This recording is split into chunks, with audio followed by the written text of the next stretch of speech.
Salut, c'est l'actu de la semaine à Clermont, et c'est en bref. Le flash mob est-il toujours tendance et mobilisateur? Libre à vous de répondre à cette question le vendredi 3 mai à 17 h sur la place de Jaude. La Maison des Sports de Clermont compte en effet y organiser un cours de Zumba géant à l'occasion de la demi-finale de championnat de France de gymnastique aérobique les 4 et 5 mai à la Maison des Sports. Donc toutes les infos sont à retrouver sur internet, sur le site de la ville de Clermont-Ferrand. Autre événement, autre rassemblement, c'est devant l'incapacité du printemps à assurer son rôle d'adoucissant météorologique que des milliers de tulipes venues du monde entier se sont donc rassemblées au parc Montjusé, au jardin du Musée Lecoq et au jardin botanique pour revendiquer leur splendeur saisonnière. On a tous les coloris, donc on dessine nos massifs, on essaie de panacher plusieurs coloris les uns à côté des autres, et également des précocités de floraison de façon à avoir de la fleur tout du long, donc avec plusieurs types de tulipes, notamment les fleurs de lys, les tulipes perroquets ou encore botaniques, tulipes pluriflores, donc qui ont plusieurs fleurs sur la même tige par exemple, et tant d'autres. Près de 25 000 bulbes plantés en octobre et novembre de l'année dernière camperont donc sur leur position jusqu'au 17 mai dans une manifestation appelée le Printemps des Tulipes. Des tulipes qui se laissent volontiers admirer jusqu'au jardin d'essai, au droit des serres municipales de la Charme, un espace ouvert au public depuis le début de l'année 2013.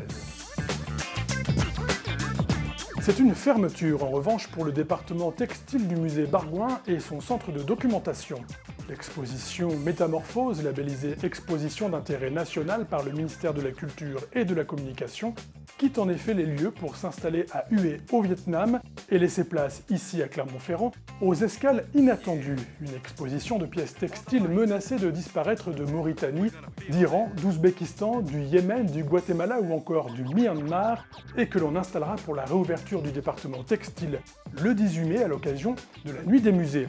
La Nuit des musées qui, je le rappelle, propose chaque année des visites nocturnes donc, et gratuites. Ce sera de 20 h à minuit au musée Lecoq et Bargouin et de 19 h à 23 h au musée d'art Roger Quillot.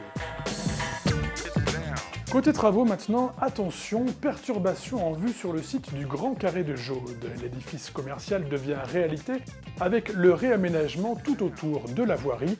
L'avenue Julien, la place de la Résistance, les rues Bonabo, Giscard de la Tour Fondue ou encore Barrière de Jaude sont concernés par ce chantier qui s'échelonnera sur plusieurs semaines. L'ouverture du Grand Carré de Jaude est quant à elle prévue pour octobre 2013. Côté concert, ne manquez pas le retour de l'enfant prodigue de Chantal Lobby, Jennifer Ayash, qui avec son groupe Superbus reprendra les titres qui ont fait le succès de leur dernier album, Sunset, sorti en août 2012. Ce sera le 16 mai à 20 h 30 à la coopérative de Mai.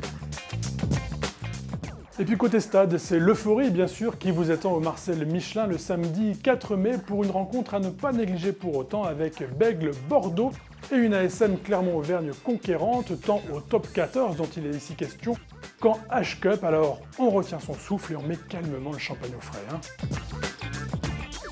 Le 10 mai au stade Gabriel Montpied, c'est du foot. Clermont reçoit Châteauroux pour son avant-dernier match à domicile et ils auront besoin de soutien eux aussi, les joueurs du Clermont Foot Auvergne 63. Enfin, dernière info pour tous ceux qui attendent cela avec impatience, il est encore possible cette année de trouver une structure qui vous délestera de vos enfants l'été prochain. Dans le Puy-de-Dôme, en Auvergne, en France ou à l'étranger, de nombreux séjours sont proposés par la direction de l'animation de la jeunesse et des loisirs de la ville de Clermont-Ferrand. Alors rendez-vous dès à présent sur le site internet de la ville pour tout savoir de la formule qui rendra toute la famille heureuse. Voilà, c'est maintenant la fin de notre émission. Votre prochain rendez-vous avec l'actualité clermontoise, c'est la semaine prochaine et d'ici là bien sûr, soyez forts.